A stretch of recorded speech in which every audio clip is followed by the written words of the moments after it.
আসসালামু আলাইকুম দর্শক, শুভেচ্ছা নিন। আপনাদের সবাইকে স্বাগত জানাচ্ছি আমি কনক সারোয়ার আজকের অনুষ্ঠানে। দর্শক, নির্বাচনের পরে বোধহয় এটি প্রথম অনুষ্ঠান। বিজয়ী দল বাংলাদেশ জাতীয়তাবাদী দলকে আন্তরিক শুভেচ্ছা, এবং জামাতে ইসলামী যারা একটি কঠিন প্রতিদ্বন্দ্বিতা করেছে তাদেরকেও শুভেচ্ছা। তাদের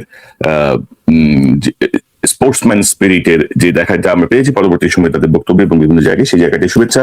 এবং বিএনপি চেয়ারপারসন জনাব তারেক রহমান, তিনি আজকের একটি প্রেস কনফারেন্স করেছেন। সে বিষয়টি নিয়ে আমি একটু কথা বলবো, পাশাপাশি জামাতের আমিরের একটা বক্তব্য আছে নির্বাচনের দিন রাতেই, সে বিষয়টি কথা বলবো।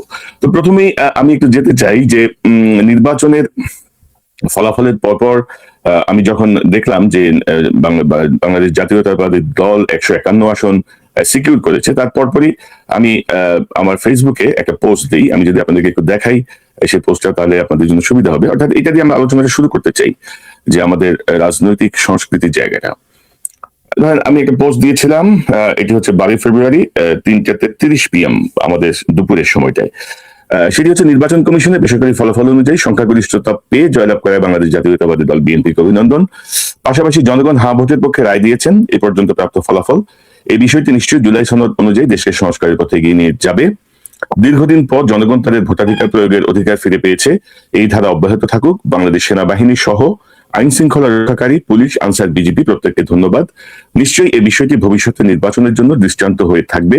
সর্বোপরি অন্তর্বর্তীকালীন সরকার তাদের দেয়া সুষ্ঠু নির্বাচনের প্রতিশ্রুতি পূরণ করতে পারায় তাদেরও অভিনন্দন। তো এই যে পোস্ট, এই পোস্টের পরে ধরেন দেখলাম যে বিএনপি জামাত এই দুই দলের এক শ্রেণীর জানোয়ার সমর্থক ঝাঁপায় পড়ছে আমাদের পোস্টের উপরে। বিএনপির জানোয়ারদের বক্তব্য হচ্ছে যে এই তো এখন আবার শুরু হয়েছে না, কি বলবো, বিএনপিকে খুশি করার জন্য পোস্ট দিছি। জামাতের সমর্থকদের হচ্ছে যে এটা কি ধরনের কথা, একটা কার্যকরী নির্বাচনকে আপনি কেন ওয়েলকাম করলেন? এবং পরবর্তীতে আপনি দেখেন যে বাংলাদেশে কোনো নির্বাচন আসলে প্রশ্নের ঊর্ধ্বে না। এখন বিএনপির যে সংখ্যাগরিষ্ঠতা বা বিজয়ের যেই রেশিও, ধরেন 50টা আসনেও যদি কারচুপি হয় তারপরেও তো বিএনপি ক্ষমতায়। এবং কারচুপি আসলে যেই মাত্রায় কেউ কেউ দাবি করছেন, সেই মাত্রায় কোনো ইঞ্জিনিয়ারিং বা কারচুপি হয়নি। কারণ জনগণের যেই জনস্রোত যেভাবে ভোট কেন্দ্রে গেছে এবং জনগণ যেভাবে ভোটাধিকার প্রয়োগ করেছে, সেখানে চাইলে আসলে অনেক কিছু করা সম্ভব না। বা দু একটা কেন্দ্রে হতে পারে, আমি অস্বীকার করি না। কিছু কেন্দ্রে অনিয়ম হতে পারে, সে ব্যাপারে আমি অস্বীকার করি না। বা যেভাবে জনগণের যেভাবে গালাগালির যেই নমুনা আর কি, ইচ্ছা মতো, এবং সবাই কেন যেন মনে করে যে সবাই টাকার কথা বলে, টাকা খাইছি, পাচাটি, যাই হোক আর কি। তো এখন ধরেন এখানে আমি যদি কমেন্টস দেখে 19,000 মানুষ এখানে আসলে তাদের লাইক, শেয়ার, লাভ, রিয়েক্ট দিয়েছেন। 1700 মানুষ তাদের কমেন্টস দিয়েছেন এবং 435টা হচ্ছে শেয়ার। তো এটা হচ্ছে যেটা আপনারা দেখছেন। তো অনেকে আমাকে ফোন করে বলেন, যেমন একজন বিকেল বেলায় সন্ধ্যার দিকে ফোন করে বলেন যে ভাই, আপনার ফেসবুক অ্যাকাউন্ট কি হ্যাক হয়েছে? কেন? যে আপনি বিএনপি শুভেচ্ছা জানাচ্ছেন। আপনি আরে শুভেচ্ছা জানাবো না কেন? ধরেন জেনারেল ওয়াকার যখন দায়িত্ব নেয়, তাকে আমি শুভেচ্ছা জানিয়েছি। আপনি আসেন, সেনাবাহিনীর এই জায়গাগুলো নিশ্চয়ই আপনি গুরুত্ব সহকারে দেখবেন বা আপনি সক্ষম হবেন। জেনারেল ওয়াকার যখন কিছু জায়গায় যখন আমার মনে হচ্ছে উনি ঠিক করছেন না, তাকে সমালোচনা করতে আমি ছাড়ি নাই। ডক্টর ইউনূস যখন সরকার গঠন করেছেন, তাকে স্বাগত জানিয়েছি, তাকে নিরঙ্কুশ সমর্থন দিয়েছি, একেবারে কোনো ছাড়াই সমর্থন দিয়েছি। কিন্তু তিনি যখন দেখা গেল যে অথর্ব একটা পরিষদ নিয়ে কাজ শুরু করলেন এবং জুলাই বিপ্লবকে তিনি আসলে ব্যাহত করছেন তার কার্যক্রমে, ইউনূসকে আমরা ছাড়ছি নাকি? ডক্টর ইউনূসকে তো মিনিমাম কোনো ছাড় দেওয়া হয়নি। তো বিএনপিকে স্বাগত জানাতে হবে। আর বিএনপির সরকার যে শপথ নিয়ে কাজটা শুরু করুক। বিএনপি যদি কোনো ব্যত্যয় ঘটায়, তাদের যে প্রতিশ্রুতি বা যা কিছু, কোনো কিছুই ছাড় দেওয়া হবে না। আসলে প্রথমে তো আপনাকে ওয়েলকাম করতে হবে। এবং সবচেয়ে বিস্ময়কর হচ্ছে যে ধরেন নির্বাচনের দিন রাতে আমি আসলে জামাতের আমিরের যে বক্তব্য, সেই বক্তব্য তার নেতাকর্মীরা ফলো করছেন না, দেখেন নাই অথবা জানেন না, বা এখনো যারা লিখছেন, সেই জায়গাতে আমি আপনাদেরকে সেই বক্তব্যটা একটু দেখাতে চাই, যদি শোনেন। আমরা আপনাদের মাধ্যমে প্রিয় দেশবাসীকে প্রথমে ধন্যবাদ জানাই যে দীর্ঘদিন পরে দেশের মানুষ দুইটা নির্বাচনে একই দিনে অংশগ্রহণ করেছে, একটি গণভোট আর একটা সরকার গঠনের জন্য ভোট। আমরা যতদূর জানতে পেরেছি, সংস্কারের জন্য যে গণভোট ছিল, সেই গণভোটের পক্ষে হা ভোট বেশি পড়েছে। এই জন্য আমরা দেশবাসীকে আন্তরিক মোবারকবাদ জানাই। যদিও অফিসিয়ালি এটা ডিক্লেয়ার করা হয় নাই, শেষ পর্যন্ত কি হয় সেটা আমরা দেখার অপেক্ষায় আছি। আর সরকার গঠনের জন্য যে নির্বাচন হয়েছে, সেখানে মূল প্রতিদ্বন্দ্বিতা ছিল মূলত দুইটা জোটের মাঝেই বলতে হবে। আমরা অংশগ্রহণ করেছি। নির্বাচনের প্রক্রিয়া যখন শুরু হয়েছে তখন থেকে শুরু করে আমরা আমাদের কার্যক্রম চালিয়েছি। আমাদের যারা প্রতিদ্বন্দ্বী ছিলেন তারা তাদের কার্যক্রম চালিয়েছে। স্বাভাবিক একটা নির্বাচন যখন হবে সবাই জিতবে না, কেউ জিতবে কেউ হারবে, এটাই গণতন্ত্রের সৌন্দর্য। আমাদের দেশে কিছু সংস্কৃতি আছে, আমরা এই সংস্কৃতিকে পাল্টানোর পক্ষে। তবে আমাদের কিছু অবজারভেশন আছে, সেই অবজারভেশন গুলো আমরা জাতির সামনে তুলে ধরার পক্ষে, যাতে ভবিষ্যতে একই অন্যায়ের বা সীমা লঙ্ঘনের পুনরাবৃত্তি না ঘটে। বেশ কিছু ঘটনা ঘটেছে, আমরা এগুলা কম্পাইল করছি, আমরা আমাদের পরিসরে আবার বসবো। আমরা সব মিলেই এখন আপনাদের সামনে পূর্ণাঙ্গ কোনো বক্তব্য দিতে পারছি না বলে আমরা দুঃখিত। আমরা দিব ইনশাল্লাহ, আমরা আবার বসবো, আমাদের মধ্যে আমরা এগুলা নিয়ে বিশ্লেষণ করব। আমাদেরও কোনো ত্রুটি ঘাটতি থাকে সেটাও আমরা দেখব, আবার যদি সামগ্রিক কোনো বড় ত্রুটি ঘাটতি হয় তাকে সেটাও আমরা আনবো। আমরা আগেই বলেছি ছোটখাটো কোনো বিষয় নিয়ে আমরা টানাটানি করবো না, এবং পুরানা রাজনীতির সংস্কৃতিতে আমরা ফিরে যেতে চাই না। আমরা ইতিবাচক ধারার রাজনীতি করতে চাই। রাজনীতি যদি দেশের মানুষের জন্য হয় তাহলে যারা রাজনীতি করবেন তাদেরকে এই কথা মেনে নিতে হবে যে পাশ করার গ্যারান্টি নিয়ে কোনো নির্বাচন হয় না, কোনো রাজনীতি হয় না। তো অত্যন্ত ইতিবাচক একটা বক্তব্য, অর্থাৎ সেদিন মধ্যরাতে 12:30-1টার পরে জামাতের আমিরের এই বক্তব্য যে পাশ করার গ্যারান্টি নিয়ে কোনো নির্বাচনও হয় না, রাজনীতিও হয় না। এবং আমি এটাকে খুব ইতিবাচক ভাবে দেখি জামাতের এই আমিরের এই বক্তব্য। তবে ধরেন আমি গত দুদিনে দেখছিলাম যে বিএনপির কিছু উগ্রপন্থী তারা ধরেন মোটামুটি ঝাঁপায় পড়ছে, তারা এখন এনসিপি শেষ করে দিবে, জামাতকে শেষ করে দিবে। মানে কারণটা কি? বিএনপির যে জায়গাতে মনোযোগ দেওয়া উচিত সেটি হচ্ছে যে জামাতে ইসলামী বেশ কিছু গুরুত্বপূর্ণ আসনে, বেশ কিছু আসনে তাদের যে ভোটের যে ব্যবধান, এটি ঘাড়ে নিঃশ্বাস ফেলার মতো। 3,500 থেকে 5,000, 5,500 ভোটে একটা একটা মানে 20-25টার বেশি আসন যতটুকু মনে পড়ছে এই মুহূর্তে তারা কিন্তু পরাজিত হয়েছে। সো এটা কিন্তু বিএনপিকে অত্যন্ত গুরুত্ব সহকারে বিষয়টা নিতে হবে যে প্রতিদ্বন্দ্বীকে শেষ করে দেয়া না, এই প্রতিদ্বন্দ্বীর এই জায়গাটাকে ওভারকাম করার যে প্রস্তুতি সেটি নিতে হবে। কিন্তু আপনারা যদি এখন বলেন যে জামাতকে নিশ্চিহ্ন করে দিব, এনসিপি কে নিশ্চিহ্ন করে দিব, এরা থাকবে না, ওরা কিছু উগ্রবাদী কয়েকজন কথা শুনছিলাম, সোশ্যাল মিডিয়া দেখছিলাম, এখন এনসিপি কে হামলা করবো, জামাতকে হামলা করবো, এই করবো। তো এগুলো আসলে শুভ ফল বয়ে আনবে না। আর আমার কথা যেটি বলছিলাম যে যেভাবে আপনারা মানে সমালোচনা করছেন, এটা আজকে আমার জন্য নতুন না আসলে। আমি যদি আপনাকে দেখেন এই যে হাওয়া ভবনের আশীর্বাদ পুষ্ট সাংবাদিক কনক সারোয়ার তারেক রহমানের টাকায় সোশ্যাল মিডিয়ায় টকশোর নামে সরকার বিরোধী প্রপাগান্ডা, সেনাবাহিনীকে উস্কে দেওয়া সহ দেশের ইতিহাস বিকৃত করাই তার প্রধান অ্যাসাইনমেন্ট। এগুলা ধরেন 18-19 সাল থেকে এগুলা শুরু হয়েছে। আপনি যদি দেখেন এই যে গুজবকারী হলুদ সাংবাদিক, তারপরে ধরেন এখানে ধরেন এক লোক দেখলাম আমার সম্পদের হিসাব দিয়েছেন, মাসে 56 লাখ টাকা পাই। এবং আপনারা জানেন যে আমি 9 মাস জেলে ছিলাম তারেক রহমান সাহেবের একটা বক্তব্য প্রচার করে 21 টেলিভিশনে। তো এটা ধরেন 18-19 সাল থেকে এই ধারা শুরু হয়েছে। পরবর্তীতে ধরেন আমার সম্পত্তি বাজেয়াপ্ত হয়েছে, আমার সম্পত্তি বাজেয়াপ্ত হওয়ার পরে আমার এই যে গ্রামের জমি থেকে শুরু করে শহরের বাড়ি সকল জায়গায় পুলিশ এরকম একটা সাইনবোর্ড লাগাই দিয়ে আসছিল এই জমি বিক্রয় হইবে। পরবর্তীতে আপনারা জানেন যে আমার ছোট বোনকে গ্রেপ্তার করা হয়েছে। ছোট বোন 6 মাস জেলে ছিল, 10 দিনের বেশি রিমান্ডে ছিল। অবর্ণনীয় জীবন কাটাতে হয়েছে তাকে, শুধুমাত্র আমাকে স্টপ করার জন্য এই কাজগুলো হয়েছে। আল জাজিরাকে রিপোর্ট করছে, সেই আল জাজিরার পরে দেখা গেছে যে এটা নাকি মিডিয়া প্রোপাগান্ডা সৃষ্টির জন্য $500 মিলিয়ন প্রজেক্ট, সেখানে ডেভিড বার্গম্যান, কর্নেল শহীদ, আমরা সবাই এটার জন্য অভিযুক্ত। তো ধরেন এই জাতীয় গালাগাল, এই জাতীয় বিষয়, তো যে গান আছে না যে আমি তীর কাছে কাঁদিয়েছি, আমায় কান্নার ভয় দেখিয়ে কোনো লাভ নেই। সো এইসব মানে কি বলবো, গালাগালি করে আপনার এইসব ফালতু কথা বলে কি আপনারা আমায় থামাতে পারবেন? হাসিনা থামাইতে পারছে না, তার অনুসারীরা থামাইতে পারছে না, ডিজিএফ এর বট বাহিনী থামাইতে পারছে। সো আমি মনে করি যে আমার যে কাজ, সেই কাজটা আমাকে করতে হবে, কাউকে না কাউকে সত্য বলতে হবে, কাউকে না কাউকে কি বলবো সকল ধরনের প্রলোভনের ঊর্ধ্বে উঠতে হবে। ধরেন আমি যদি আমার যদি অন্য কোনো উদ্দেশ্য থাকতো, বা ধরেন আমার যদি ধান্দার প্ল্যান থাকতো বা সুবিধা নেওয়ার ইচ্ছা থাকতো, সবচেয়ে ফেভারেবল গভর্নমেন্ট ছিল তো ইউনূস গভর্নমেন্ট, তাই না? ইউনূস গভর্নমেন্ট তো আমাদেরই আন্দোলন বলেন, আমাদেরই অ্যাক্টিভিজমের ফসল, বা আমাদেরই সবকিছু মিলিয়ে ফসল। তো সেই জায়গাটায় ইউনূস সরকার একটু ভাস দিলেই হইতো, একটু সিস্টেম করে একটু প্রথম থেকে একটু কথা বলে ভালো কোনো সুবিধা তো নেওয়া যেত, তাই না?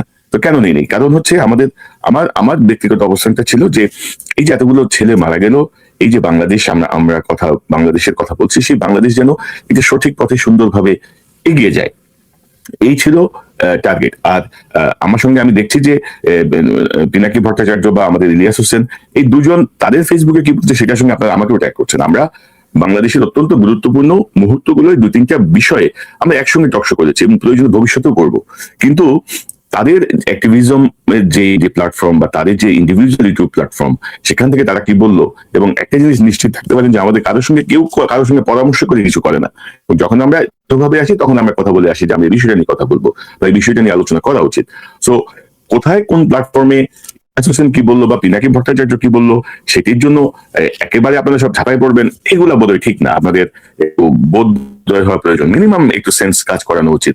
কারণ এই নির্বাচনের আগে আমি স্পষ্টভাবে বলেছি, জনগণ আপনারা ভোট দিতে যান, আপনাদের যাকে পছন্দ তাকে ভোট দেন, তবে লক্ষ্য রাখেন বাংলাদেশ বিরোধী যারা তাদেরকে ভোট দিয়েন না, অর্থাৎ দুর্নীতিবাজ অসৎ লোক যাদের দ্বারা দেশের ক্ষতিগ্রস্ত হবে তাদেরকে ভোট দিয়েন না। জুলাই যে বিপ্লব, সেই চেতনাকে ধারণ করে আপনারা ভোট দিতে যান। আর জনগণ বলছে, জনগণকে গাইড করার কিছু নাই। জনগণ কিন্তু আমার আপনার থেকে জনগণের মাস পিপলের যে ওপিনিয়ন সেটা অনেক স্ট্রং এবং অনেক কারেক্ট। এই জন্যই ডেমোক্রেসি পৃথিবীতে সবচেয়ে বেশি গ্রহণযোগ্য একটা শাসন ব্যবস্থা। তবে আজকে তারেক রহমান সাহেবের যে প্রেস কনফারেন্স, সেই প্রেস কনফারেন্সটাকে আমি কনগ্রাচুলেট। সাধারণ বক্তব্য বলেছেন তিনি, দেশি বিদেশি সাংবাদিকদের সাথে যে প্রেস কনফারেন্স, আমি যদি আপনাদেরকে একটু শোনাই।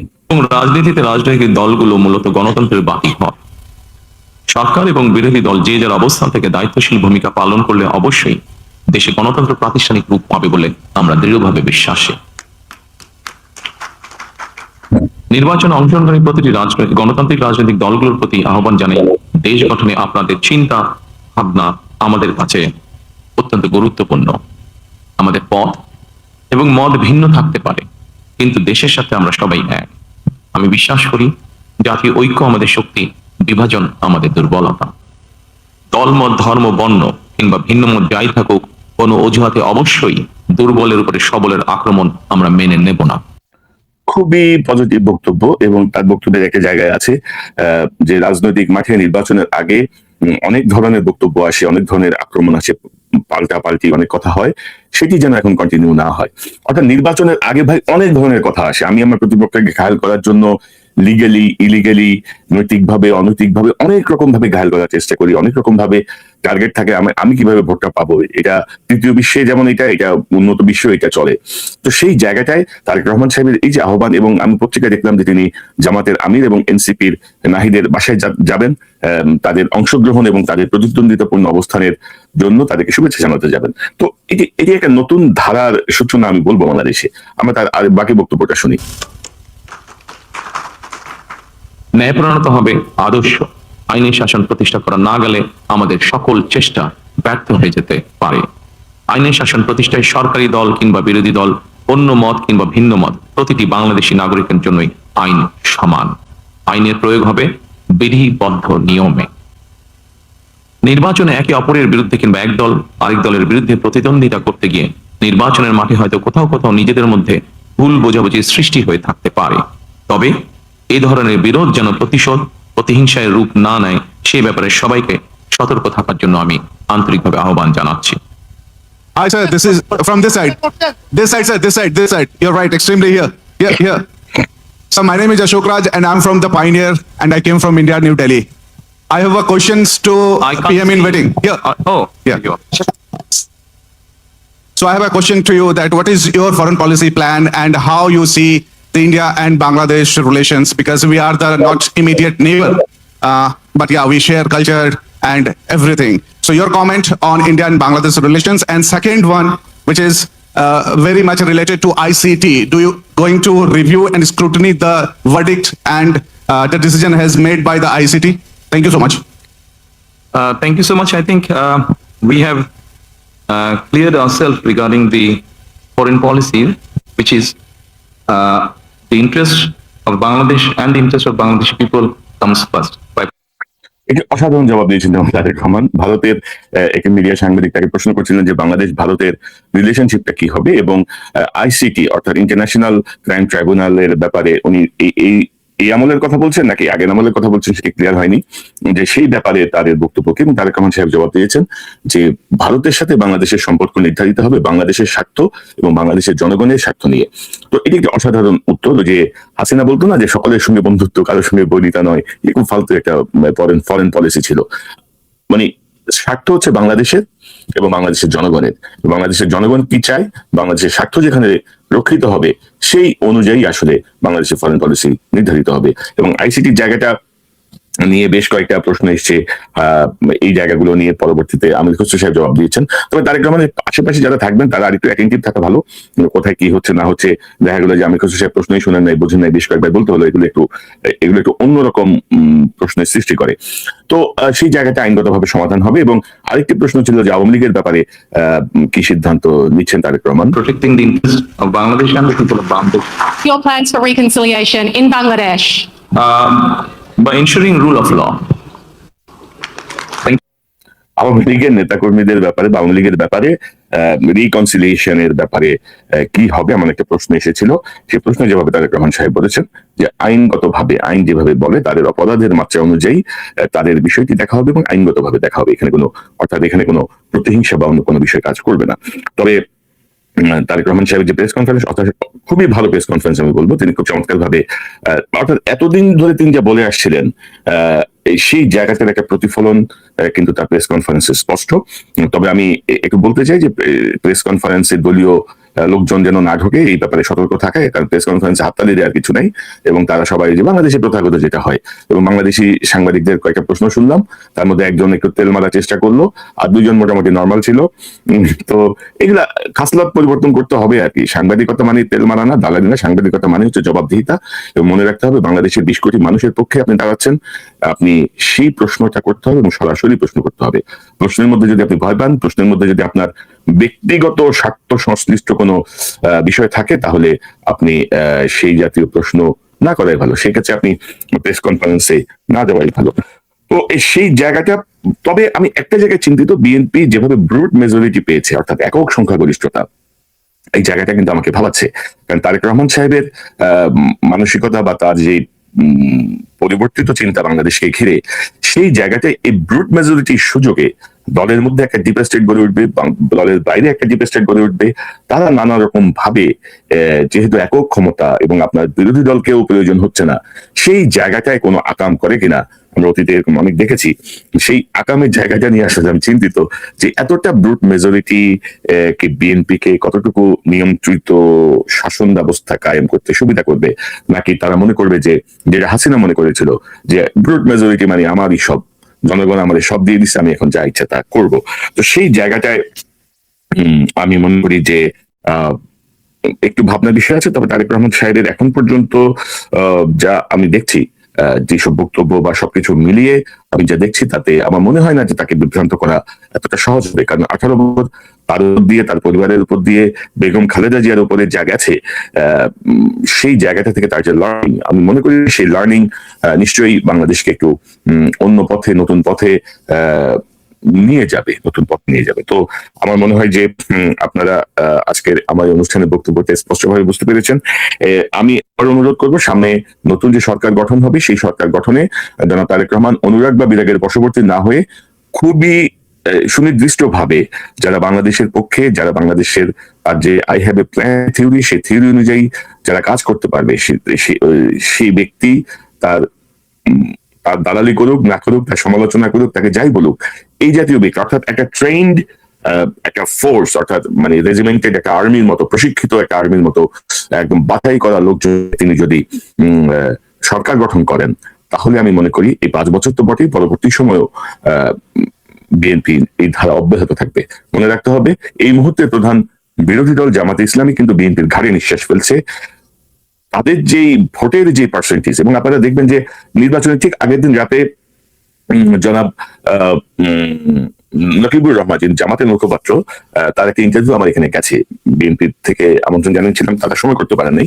কিন্তু নকিবুর রহমান সাহেবকে প্রথম প্রশ্ন ছিল, আপনারা 2001-এ 17 আসন পেয়েছেন, এবার কেন আপনারা ভাবছেন 151টা পাবেন? এবং নানা আলোচনার এক পর্যায়ে নকিবুর রহমান সাহেব বলেছেন যে আমরা যদি 17টা থেকে 18টা পাই বা 19টা পাই, সেটাই আমাদের বিজয়, আমরা এক ধাপ তো এগোলাম।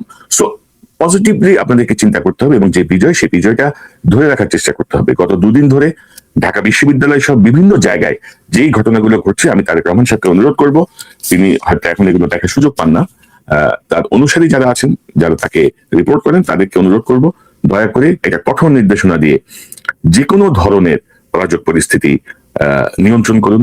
এনসিপি জামাতের প্রতি যেই বিদ্বেষমূলক কিছু খবর আমরা পাচ্ছি, সেই জায়গাগুলো অত্যন্ত দ্রুত মিনিমাইজ করুন, সমাধান করুন, এবং যেসব ঘটনা ঘটেছে প্রয়োজনে ব্যক্তিগতভাবে ইন্টারভেন করুন, এবং যারা আহত হয়েছেন তাদের চিকিৎসার ব্যবস্থা করুন।